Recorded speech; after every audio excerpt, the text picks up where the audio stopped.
Армысыздар, достар! Сегодня мы с вами получим ответ на вопрос, как сказать «я проспал» или «опоздал». Для этого мы используем вспомогательный глагол «қалу». Чтобы составить предложение, сначала берем основной глагол, убираем букву «у», добавляем аффиксы «ып», «эп», «п».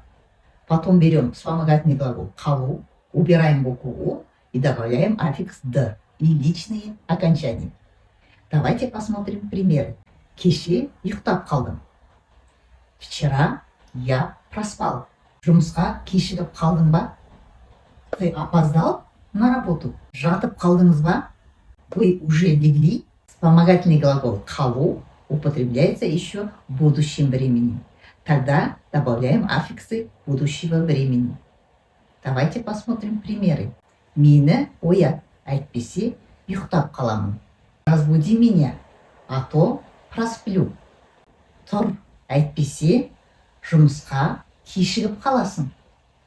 Вставай, а то опоздаешь на работу.